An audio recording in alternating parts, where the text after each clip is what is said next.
Ахмет Байтұрсынұлы. Қырық мысал. Қара бұлт.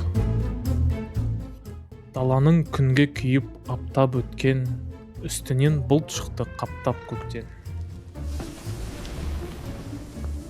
Қуанды шаруалар, я құдайлап, жерді бір суарар деп қурап кеткен.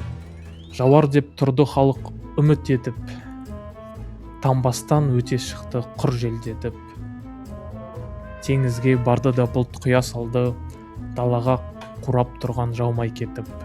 Теңізге пәрменше құя салып, мақтанды мырзасынып тауға барып.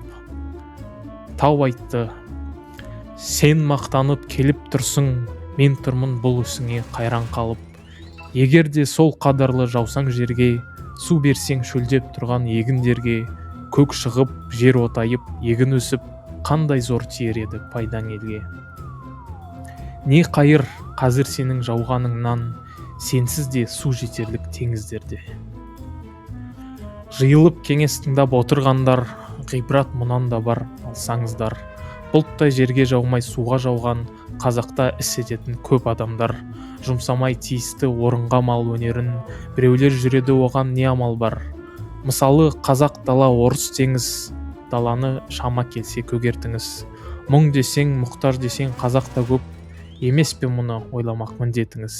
Мақал бар: жақсылықты басыңа қыл, басыңнан асса деген досқа істеңіз. Мен мұны арнап жаздым замандасқа, шаш қойған өзім мен ғамалдасқа. Бұл сөзді сендерге айтпай кімге айтамын, болады асыл таста, ақыл жаста.